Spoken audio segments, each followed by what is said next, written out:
Are we intentionally like that? Yes, it's Okay. so it looks straight ahead. Do I look like I'm a giant compared to Laura? Doing We all is- look normal. Yeah.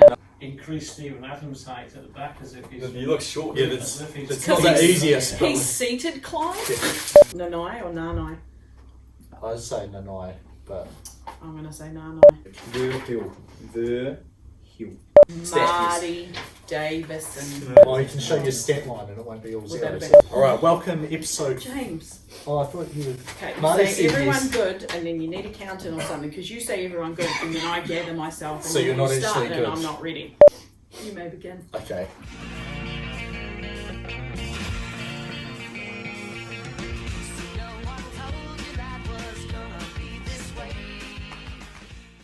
All right, welcome everyone. Episode 4 of the closeout for 2020. So just about up to 4. That's right. Up to every single basketball team playing. James Lissaman, community basketball manager.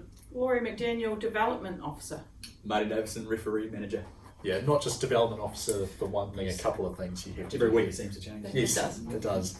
Anyway, Miles Toyota men's premier results from the past weekend, and we actually have some game MVPs as well that we'll mention through these ones here. So Atami 77 over Gators 64. The reason for this game was actually a 21-3 start for Atami. Ben Williams, perfect 5 of 5, so I wanted to put in the NBA Jam. He's heating up and he's on fire. Sound clip here. He's heating up. He's on fire. Much better job for him this week than the previous week, where he may have had perfect 5 fouls from the ground, the floor, rather than from the From floor. However, that 21-3 did get closed with a 15-0 run for Gators in the second quarter, largely due to Matt Mistrewski 19 points and Joseph Nottenbell double 17 That's a great points. name. It is, and 14 rebounds. But Derek Albertson 11 points for Atami, as well as just they've got so many players in their team who all contributed. They were able to hang on and win 77-64 for the final score. Next game we had Pioneer take on North Canterbury and Pioneer came away with the old victory, 69-56. We had Nick Irwood with 22 points and 10 rebounds, so a double-double for Pioneer's development officer Nick Irwood. Followed up closely by a solid 13 points and 6 assists by this guy over here to my right. Hopefully we see the stat line coming up for him. Don't look at the turnovers, but yeah. We'll go for What do you him. think your turnover to assist ratio is? Probably. Oh, I can't work it out. Put you on the spot there, Yeah, my fault. No, I like it. So for North Canterbury, Big Masters came away with 15 points and 9 rebounds, and Jordan Kotar came away with 12 points. But it was a really tight game until the start of the fourth quarter, and Pioneer went on an 18-2 run and turned a 1-point game into a 17-point game, and that's where it stayed. So congratulations. Oh, thanks, Laurie. I said I'd mention the game MVPs, and I totally forgot to. Ben Williams, named as the MVP from Atami, and then Nick Irwood from Pioneer for those games. Excellent. Fantastic stats crew. Nick, the science guy. And the last game of our men's premier competition this week, we had Lincoln Uni taking on new-looked Checkers team. Lincoln came away with a big win, 104-68. That's a lot of points. It's a lot of points. I'm assuming there's a lot of threes involved, but I can't see how many, but I'm sure there was a lot. Jaden Chan had 17 points, and Pay for Mamoisea had 16 points. And for Checkers, Sam Riley battled hard, 21.7 rebounds, and Andrew Callaway, newly into Checkers this year, came away with 20 points. So Lincoln opened up with a 14-point lead in the first quarter, and obviously just exploded this throughout the game. It's a pretty convincing win for them, and game MVP was Corbin Mason for this game. Yeah, I think off the top of my head, I forgot to write down 16 rebounds. I think he was 8 offensive of them. That's correct. I think Were they his 13 own? points. Yeah, I don't think so. Doesn't Like, really the couple count that I if you watched. get your own misses. Yeah, him and Bears both probably would have been close to 15 offensive rebounds Wow. in the game. Nice. Oh, it's me again. Yes, Sorry. it is. Yep, I've done changed well the until order. right then. This weekend sees the beginning of the Miles Toyota Women's Prem competition. So first game is at 12 at Cowes, and LU take on UC, so the two universities going head to head. And on the other court at the same time, we'll see Horswell take on North Canterbury. So if you're looking for some women's Prems games, those will be up this Saturday. And I think we're going to have a few clips from the last year's season. Yep. Playing here, I think we've got Lily Nicol from UC doing her thing, followed by Molly Coburn with whatever highlighters in there, looking great. And Lauren Hippolyte, who's still at Lincoln University. And also Alice Sproat for Horswell here. I'm not sure if Alice is playing this year or not. Well, she's on the roster. She's So on the I went roster. through and looked who was in the roster for this year and who played last year Very for that good. club. So we look forward to seeing those women out on the court. Good. Yeah. And then following on from the women, the Miles Toyota men's premier games this week, all on Cows 1, Pioneer Checkers at 1:45, Lincoln Atami at 3:20, and then Gators UC at 4:55. So you could come down just after 12 o'clock and stay for about 6.5 hours. And See all the every prem single competition. prem Watching game. every game. Yes. Used to back in the day, sit in that wee bar and have a pie and a beer and watch the games. Very good. Let's bring it back. Yeah. Cool. So Marty's Minute this week.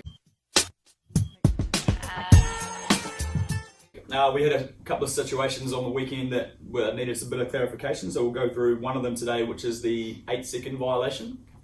So a player bringing the ball from the backcourt must cause the ball to go into the front court within 8 seconds. So in this situation here, defense applying good defensive pressure.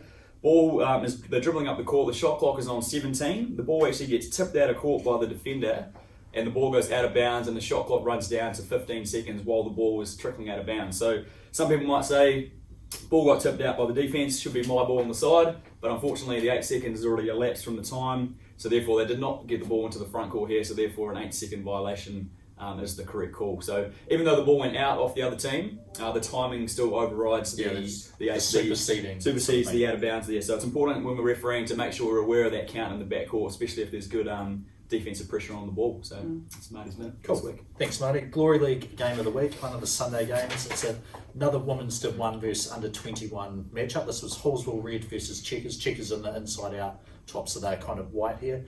Hallsville Red opened a 25-9 lead here. It's kind of hard to tell who actually was responsible for these because the school bench was not great at being. Well, there's Jess Ling, and we're going to give her 22 points, but here is definitely a rebound and finish which helped her Hallsville team get that big lead there. Checkers though closed the game to a 1.1 with a 17-2 run. Cassidy Brunel accounted for 16 points, we think. 2 off the inbound here as part of that run. And then Kate Herman, you were impressed with her left-hand layup last week. Yes. This one here, nice crossover through traffic and the left-hand layup as well. Kate with the left. 9-0 run in the fourth quarter, and that helped give them their first lead of the game. But came right back. Hallsville Red took the lead back, and then Checkers, basically last second shot there, I think there was 1.9 left. Harriet Clapp takes this free throw line jumper and hits it to tie the game at 59-59 at the end of 4 quarters. So into overtime we went. Victoria King given 23 points, which I think going through the highlights looked pretty accurate for her. Did score the first 5 in overtime for her team. You can see this beautiful dime to Kayla Placid here, who we'll say missed on purpose so Victoria King could get a rebound and put it in to score. Final score 66-62. Hallsville Red winning a game in the under 21 Div 1 challenge. And there was another game that we considered, but the bench was actually very, very bad in this one as well in terms of scoring out at Middleton, an under 20 boys game that apparently went into overtime despite being a 6-point difference on the thing I had. Wowee. For some of you may have seen that FIBA have their eSport Open going on at the moment, and New Zealand was up versus Australia, and New Zealand is captained by Shirley Oldboy and local legend Solomona Faitawa Nanai. Well, do you have perhaps any special rituals that allow you to get into the right mindset before a match? Is there like a group call that you guys make, or perhaps like, I don't know, some sort of haka? Well, me personally, I like to shower before. I know it's not real life, but I always have a shower before I play big games. And they took on Australia in NBA's 2K in a 5-game series over the weekend. The Kiwis took out game one, but ultimately ended up losing the series to Australia. But it was good to see a local boy.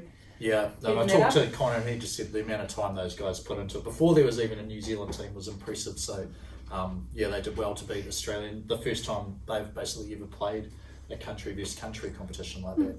Awesome. The Canterbury Rams now have started their NBL Showdown campaign. They took on the Huskies Tuesday night, and they also have games versus Franklin Bulls on Thursday. All these games are on Sky Sport and now also on Prime as well. So definitely get along to, or obviously not get along because it's in Auckland, but make sure you tune into your TV and watch the sort of 6-week condensed NBL season that's going to be great to have something for those guys to play, considering the league obviously Yep. didn't go ahead as per usual. So get amongst it. Yeah, and though we do like time travelling, we are recording this, so we don't actually know the score of that. It's the same thing. Macca's Thompson and Whelan Trophy competition started last night. Hopefully, by the time you see this, and it was. I'll say it was great to go out and see some competitive games with lots of people there supporting their teams and some really fantastic finishes. So we'll see how accurate it is when we get to it. But I'm sure all the school teams are excited to be back on court, and knowing that this is pretty much going to be how we decide which teams go to nationals. These games at the start of the season are far, far more important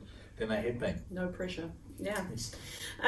2 plays of the week. I have Nicole Stewart from UC, the under 21 grade here. She takes the ball with a nice hesitation to free Zudi and then continues on once the lane opens up for a nice finish in the paint there.